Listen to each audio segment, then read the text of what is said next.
Assalamualaikum warahmatullahi wabarakatuh. Para siswa SMA Negeri 1 Sentolo yang saya banggakan, Ibu ucapkan selamat untuk kalian yang telah bergabung menjadi warga SMA Negeri 1 Sentolo ini. Semoga anak-anakku kelak menjadi insan yang cerdas, terampil, berkarakter, dan sehat. Amin.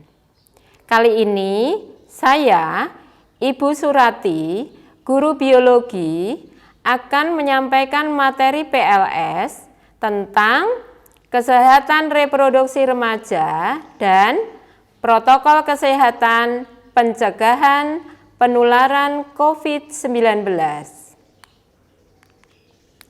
Ini ada beberapa foto remaja atau anak sekolah, khususnya siswa SMA Negeri 1 Sentolo yang sedang berkegiatan. Ini para siswa yang sedang presentasi dari hasil diskusinya di dalam kelas. Ini kakak-kakak kelas kalian yang melaksanakan camping kepramukaan. Sedangkan ini kakak-kakak kelas kalian yang sudah berpartisipasi aktif sebagai peleton pasukan pengibar bendera pada peringatan HUT Republik Indonesia tahun 2019 kemarin. Kita lanjutkan tentang topik bahasan kita kali ini. Apakah pengertian kesehatan reproduksi remaja itu? Definisi KESPRO remaja adalah kesehatan merupakan keadaan sejahtera dari fisik, mental, dan sosial yang memungkinkan orang hidup produktif. Sedangkan reproduksi merupakan proses kehidupan manusia dalam menghasilkan keturunan demi kelestarian hidupnya. Sedangkan remaja adalah suatu masa peralihan dari masa kanak-kanak ke masa dewasa. KESPRO remaja merupakan kondisi sehat yang menyangkut sistem, fungsi, dan proses reproduksi yang dimiliki oleh remaja. Ciri-ciri remaja adalah 1. Masa pancaroba merupakan masa peralihan dari anak-anak menuju dewasa. Umurnya sekitar 12-24 tahun. Jumlahnya sekitar 25% dari jumlah populasi penduduk. Merupakan sumber daya manusia yang merupakan aset potensial bangsa. Dan remaja biasanya menghadapi berbagai macam gejolak. Pembagian masa remaja. 1. Remaja awal. Umurnya antara 10 sampai 12 tahun. Ciri khasnya adalah 1. Lebih dekat dengan teman sebaya. 2. Ingin bebas. 3. Lebih banyak memperhatikan keadaan tubuhnya dan mulai berpikir abstrak. 2. Remaja tengah. Umurnya antara 13 sampai 15 tahun. Cirinya adalah 1. Mencari identitas diri. 2. Timbulnya keinginan untuk kencan. 3. Mempunyai rasa cinta yang mendalam. 4. Lebih banyak memperhatikan keadaan tubuhnya dan mulai berpikir abstrak juga. 3. Masa remaja akhir. Umurnya antara 16 sampai 19 tahun. Cirinya 1. Pengungkapan kebebasan diri. Jadi remaja ini pengen bebas. 2. Lebih selektif dalam mencari teman sebaya. 3. Mempunyai citra jasmani dirinya Jadi memiliki ciri khas pada jasmaninya. 4. Dapat mewujudkan rasa cinta. 5. Mampu berpikir abstrak. Adapun remaja mengalami 3 macam efek, yaitu efek biologis, efek psikologis, dan efek sosial. Efek biologis, cirinya 1. Ada perubahan hormonal. Yang kedua, perkembangan anatomi dan fisiologi organ reproduksinya mengalami kemajuan yang sangat pesat. 3. Pubertas menuju maturitas atau kedewasaan. Efek psikologis, cirinya 1. Perubahan kognitif dan emosi dari anak-anak menuju orang dewasa. 2. Emosinya labil. Ditandai dengan A. Tertarik pada lawan jenis. Jadi kalau wanita, maka akan menyukai laki-laki. Sebaliknya, kalau laki-laki menyukai wanita. Yang kedua, suka mencari perhatian. Istilahnya caper. Yang ketiga, agresif, aktif. Yang keempat, timbul hasrat seksual. Jadi ada hasrat seksual. Efek sosial, cirinya 1. Perubahan status sosial yang semula dari ketergantungan pada orang tua menjadi relatif mandiri. Belum mandiri sesungguhnya. Yang kedua, mencari atau pencarian identitas mandiri. Yang ketiga, suka pada kelompoknya atau membentuk peer group. Yang keempat, sebagian ada yang suka menentang aturan. Aspek kerawanan yang seringkali muncul pada remaja di sekitar kita adalah 1. Remaja itu suka mulai mencoba-coba, trial dan error, mencoba salah, mencoba benar. Itu satu kerawanan pada remaja. Kalau benar tidak apa-apa, tapi kalau salah dicoba lagi sehingga nantinya akan menjadi benar. Yang kedua, membandingkan dengan peer. Peer itu kelompoknya atau kelompok lain. Yang ketiga, keberanian mencoba karena tertantang. Seringkali tertantang oleh ajakan temannya dan dia ingin mencoba. Ada kalanya salah, ada kalanya benar. Sedang yang keempat, adanya ketidaktahuan remaja. Jadi sebenarnya belum tahu, tapi pengen mencoba. Nah, itu menjadi rawan. Sedang yang kelima adalah mudah terbawa pengaruh lingkungan. Baik itu lingkungan sekolah, lingkungan pergaulan dengan teman sebaya, maupun lingkungan di masyarakat. Secara fisik, remaja sudah bisa menjadi manusia dewasa yang bisa bereproduksi. Akan tetapi, secara psikologis, sosial, dan ekonomi, mereka masih tergantung kepada orang tuanya. Nah, sekarang usaha apa saja agar memperoleh kesehatan reproduksi pada remaja? Kalian semua, anak-anakku, yang usianya antara 15, 16, 17 tahun, ini termasuk remaja. Nah, usahanya apa saja? 1. Menjaga kebersihan pribadi, kebersihan diri sendiri. Yang kedua, merawat kebersihan khususnya organ reproduksi masing-masing dengan baik dan dengan benar. Yang ketiga, makan makanan bergizi, sehat dalam jumlah yang cukup.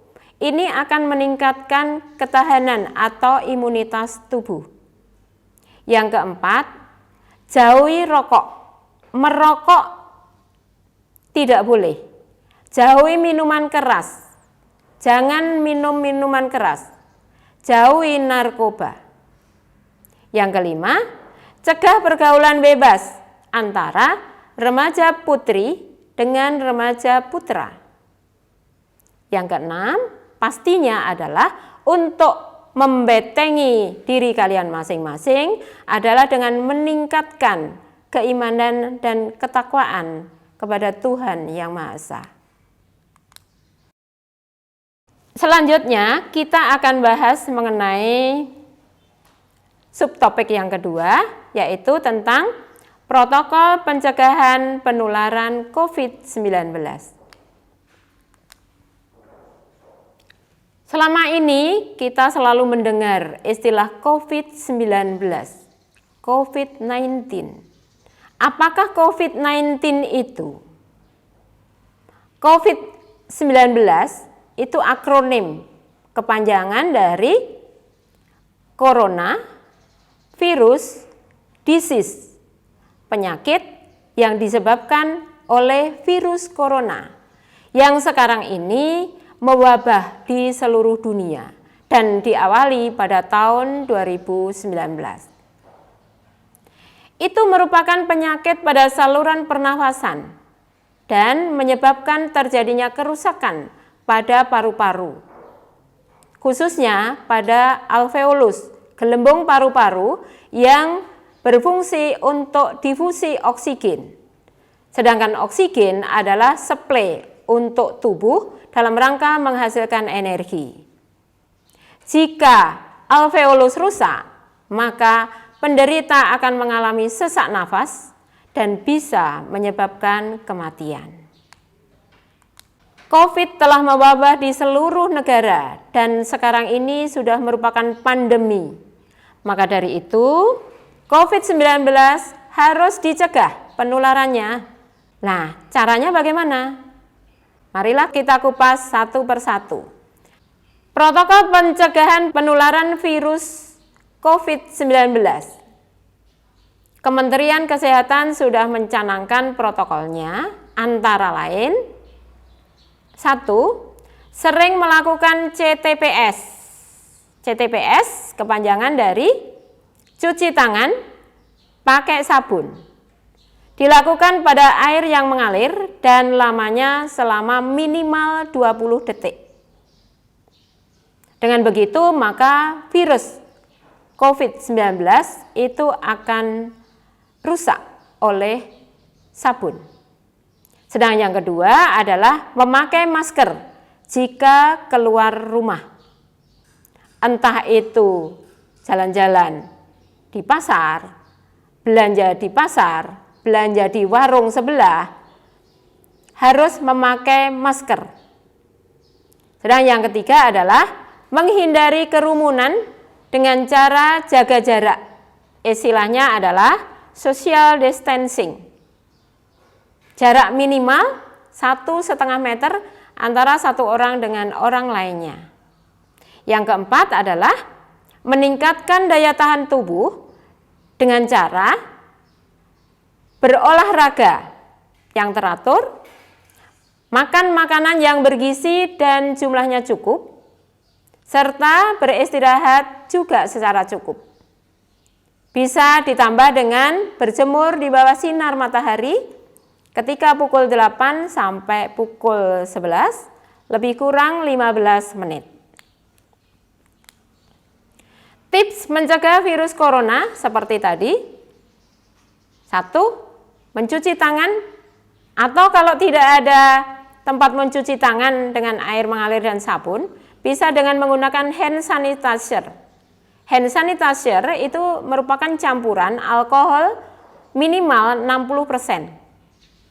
Yang kedua adalah ketika bersin atau batuk, tutup dengan siku tangan sendiri, hidung dan mulut.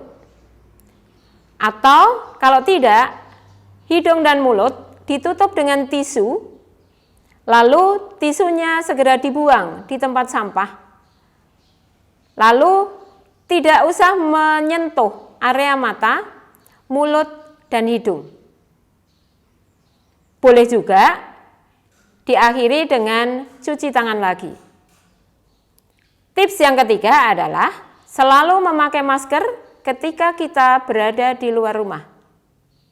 Yang keempat, terapkan physical distancing dengan tetap belajar, beribadah, dan bekerja dari rumah. Seperti saat ini, kalian mendapatkan materi pengenalan lingkungan sekolah dan kalian berada di rumah kalian masing-masing. Sedang yang terakhir adalah jaga daya tahan tubuh. Daya tahan tubuh ini akan memerangi virus corona. Caranya, olahraga secara teratur dan olahraganya cukup di rumah saja. Yang kedua, mengkonsumsi makanan bergizi dan suplemen, mengurangi stres, tidur cukup, dan tidak merokok, tidak miras. Nah, anak-anakku, berikut ini ada beberapa ilustrasi gambaran protokol kesehatan untuk mencegah penularan COVID-19. 1. Etika batuk dan bersin. Jelas kita telah memakai masker. Tapi ketika batuk dan bersin, janganlah kita sekali-sekali menghadapkan batuk bersin kita ke orang lain. Supaya droplet kita tidak menyebar kemana-mana, maka lebih baiknya adalah kita memakai siku. Jadi siku tangan, siku, lalu kita bersin. Diharapkan siku tangan kita ini tidak akan tersentuh oleh orang lain, tidak akan menyentuh oleh orang lain, dan tidak akan menyentuh meja atau apapun. Setelah itu, cuci tangan pakai sabun juga. Yang kedua, cuci tangan pakai sabun. Adapun langkah-langkahnya adalah jelas, harus ada fasilitas air mengalir dan sabun. Basahi seluruh tangan dengan air bersih mengalir. Yang kedua, gosok sabun ke telapak punggung tangan dan sela jari. Yang ketiga, bersihkan bagian bawah kuku. Yang keempat, bilas tangan dengan air bersih mengalir. Dan yang kelima adalah keringkan tangan dengan handuk bersih atau tisu, atau keringkan dengan diangin-anginkan saja. Yang kedua, ukur suhu tubuh. Ini biasa dilakukan pada jika kita keluar ke tempat lain, bukan berada di rumah. Contoh, ini Bapak Guru SMA Negeri 1 Sentolo akan memasuki lokasi SMA Negeri 1 Sentolo. Di pintu gerbang masuk, ini Bapak Guru ini dihadang oleh Bapak Security untuk diadakan cek suhu tubuh. Kalau suhu tubuhnya di bawah 37 derajat Celcius, maka Bapak ini diperbolehkan memasuki ruangan atau tempat pertemuan. Tapi kalau suhu tubuhnya itu lebih dari 37,5 derajat Celcius, maka tidak diperkenankan dan dipersilahkan untuk pulang. Yang berikut adalah jaga jarak, istilahnya social distancing. Ini gambaran antara petugas bank dengan nasabahnya. Semua bermasker, jaga jaraknya 1 meter minimal, 1,5 meter. Lalu ada screen, ada pembatasnya. Ini pembatasnya adalah kaca. Jaga jarak yang sangat ideal ini. Lalu jaga jarak berikutnya ini di fasilitas umum. Nah, 1 di dermogan, 2 memakai masker, yang ketiga jaga jarak. Minimal 1,5 meter. Jika berada di tempat ibadah, khususnya muslim dan muslimah yang menunaikan sholat di masjid dalam keadaan khusus maka jaraknya juga diatur. Jaga jaraknya minimal juga 1,5 meter. Seperti ini, Bapak Ibu Guru SMA Negeri 1 Sentolo yang sedang mengadakan workshop, tempat duduknya juga diatur sedemikian rupa sehingga ada social distancing. Jaraknya malah lebih dari 1,5 meter. Demikian sosialisasi tentang kesehatan reproduksi remaja dan protokol pencegahan penularan COVID-19. Semoga materi ini bermanfaat untuk anak-anakku semua di dalam kehidupannya, kehidupan di masa pandemi ini maupun kehidupan di kelak yang akan datang. Cukup sekian, banyak salah mohon maaf. Wassalamualaikum warahmatullahi wabarakatuh.